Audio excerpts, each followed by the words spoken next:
December 30th, 2009. A white SUV rolls up to CIA's base in Khost, Afghanistan. The passenger inside is waved through security checks like a VIP. For the agency, he was a golden opportunity. A Jordanian doctor who claims to have access to Al-Qaeda's inner circle. He wasn't some random walk-in either. For months, he'd been feeding the CIA valuable insider intel, which is why nobody expected him to be the threat. The man steps out of the vehicle, murmurs a prayer under his breath, and reaches for his watch. A second later, a blast rips through the reception area of the base. The attack killed 9 people and injured many more. The bomber is Humam Khalil al-Balawi, a simple physician on the surface, and, for a brief window, a valuable Al-Qaeda informant for the CIA and Jordanian Secret Service. It was the CIA's worst loss in 25 years. So to understand how it happened, we need to rewind and ask a few blunt questions. Who was this man? How did he manage to keep his cover for years? And what changed inside the agency after his attack? This is the story of Al-Qaeda's triple agent who fooled the CIA.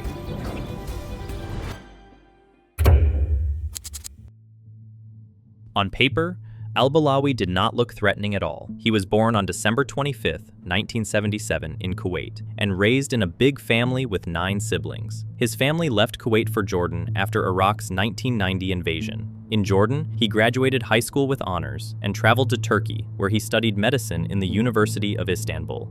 After finishing his program, he headed back to Jordan to sharpen his skills. He underwent more training at the University of Jordan, while also picking up shifts at an Islamic health center linked to Jordan's Muslim Brotherhood. There, he met Defne Bak, an Arabic translator and Turkish journalist who became his wife. From the outside, life looked steady. However, that was only a facade. Online, al-Balawi was someone else entirely. Under the alias Dujana al-Khorasani, he ran an Islamist blog which he used to promote Al-Qaeda. In 2008, US intelligence flagged him and shared the intel with Jordan's Mukhabarat. In January 2009, a Jordanian officer, Ali bin Zaid, brought him in. After 3 days of relatively mild questioning, al-Balawi started talking. He gave names of people he's met online, which forums matter, and how recruitment works for those spaces. His cooperation led bin Zaid to make a dangerous call. This mild-mannered doctor might be flipped and used as a valuable informant. It was a gamble, and part of a wider joint CIA Mukhabarat strategy at the time to try dozens of long shots to get inside Al-Qaeda's inner circle and hope one sticks. When presented with the offer, al-Balawi accepted and even volunteered to go to the Pakistan-Afghanistan border, where Al-Qaeda operatives were known to be harbored to gather intel. So the plan took shape. Let al-Balawi head for Pakistan's tribal belt, keep up his online persona, and feed back anything he could reach. For Jordan and the US, that is exactly the kind of high-risk, high-reward move war zones demand. At first, the results looked strong. He sent details that align with existing CIA files, the kind of, how would he know that, intel that builds confidence and legitimacy. But not everyone was sold. Darren Labonte, the CIA officer working with Ali bin Zayed in Amman, kept saying, "This guy feels too good to be true." His concerns were simple. There were way too many people touching the case. Everything was moving way too fast. And, worst of all, the source was calling the shots instead of the handlers. These red flags will set the stage for what will come next. How the perfect source turned into a tragic trap. What the CIA failed to predict is that Al-Qaeda was running a counterintelligence operation of their own. Al-Qaeda didn't rely on luck. They recruited al-Balawi to be their triple agent and started feeding carefully picked intel to the CIA. In November 2009, al-Balawi claimed to be the personal doctor of Ayman al-Zawahiri, Al-Qaeda's second-in-command after bin Laden, and someone the CIA had no info about since 2002. He reported medical notes that mirror what the CIA already believes about Zawahiri's chronic issues, which made his story look even more credible. Reports from him sometimes arrive just after US drone strikes, with after-action descriptions that could only come from a man close to the damage. The final touch was a video of al-Balawi seated in a tent with Atiya Abd al-Rahman, a senior Al-Qaeda figure. This was undeniable proof that the Jordanian doctor was in deep, and therefore invaluable to the agency. The plan worked, and the CIA took the bait. But in order to understand why, we need to understand the timing and the context of al-Balawi. By late 2009, the agency had gone years without fresh eyes on Ayman al-Zawahiri. Leads were dry, and Washington wanted results. The CIA was starved for a win, and the timing made al-Balawi look like the answer to a prayer. That combo of proximity, proof, and pressure for results made the CIA take the gamble.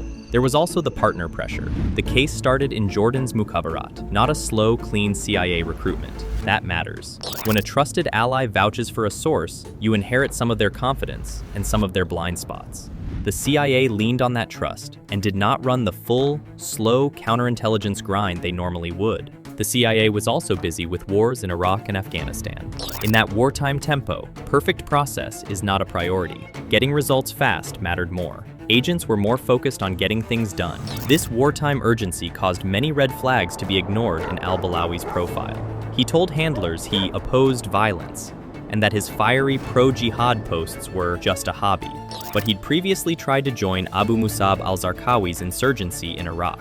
While living in Turkey, he and his future wife Defna showed up at meetings of an Islamist radical group with Al-Qaeda ties.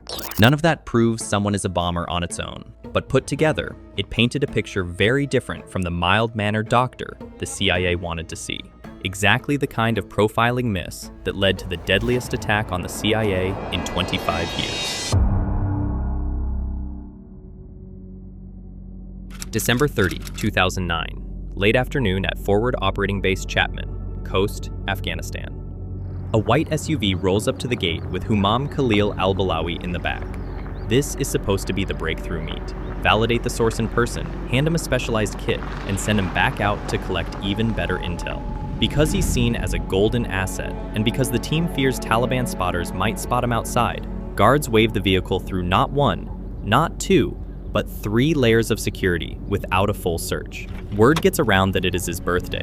The team brings a cake, and inside the wire, a reception forms near the admin area. The base chief, case officers, analysts, and contractors. 14 people in all step out to greet the VIP, who can get them close to Al-Qaeda's senior leadership with a birthday cake in hand. It's part relationship building, part performance to make the first face-to-face feel warm and establish trust. The SUV stops. He murmurs a prayer under his breath, reaches toward his watch, and the mood shifts from excited to uneasy in a flash. Before anyone can react, he triggers the suicide vest hidden under his clothes. The blast tears through the welcoming line. 7 CIA personnel are killed instantly, including the chief of base, Jennifer Matthews, and at least 6 more Americans are badly wounded. This wasn't a random walk-in gone bad. It was a staged deception brought straight to the agency's front door. The meeting had been greenlit at high levels, and the anticipation was so high that senior officials in Washington were tracking it. Even the White House had been briefed about the potential breakthrough this source may bring. Instead, the dream source turned to a tragedy.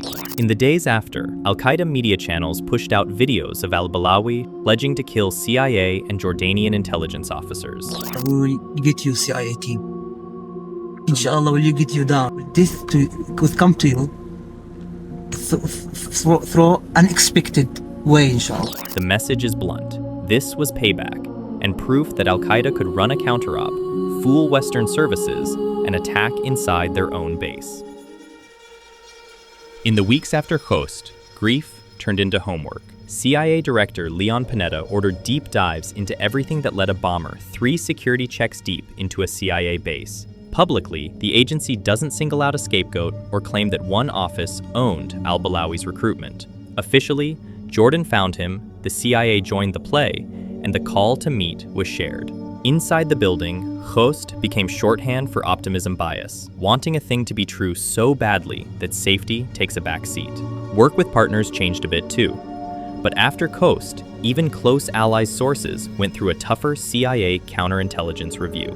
There were structural tweaks as well. Bases added extra search lanes and blast breakpoints. Reception areas got moved farther from living and working spaces. And more meetings happened via camera or behind glass. 7 new stars went up on the memorial wall at Langley. Meanwhile, Al-Qaeda claimed a propaganda win and learned from it too. Khost proved they could run a long deception, feed convincing proof, and hit where it hurts. The enemy was evolving, and that raised the intelligence game on both sides. Despite all the investigations and changes made inside the agency, no CIA official was publicly blamed.